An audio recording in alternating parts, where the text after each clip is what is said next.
çîrokê destnivîs jî tê de heye. Mesela destnivîsa besê özerê yek ji taybetmendiya wê jî di heman demê de jî destnivîsê nivîskarên jinê di zindanê de jî di vê berhemê de çî digire. Wexta çîrok ji zindanan hate ew çîrokana min derbasî kompûterê kirin, min edîtördiya wê kir, di heman demê de jî redaksiyona wê kirin.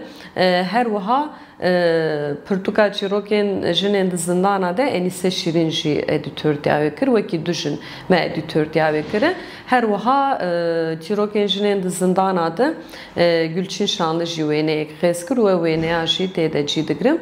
Çîrokên jinên di zindana de 11 çîrok e û 10 jinan ev çîrokana nivîsandî. Van jinan di zindanê de ev çîrok nivîsandiye. Me jî got ji bo ku em xwedî li keda zindana û li berhemê zindana derkevin.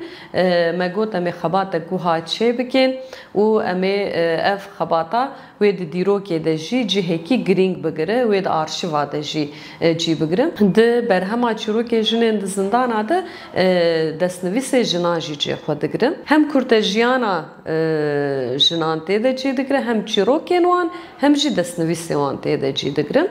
Her wiha pirtûka çîrokên jinên di zindana de ji weşanxaneya aramê derket.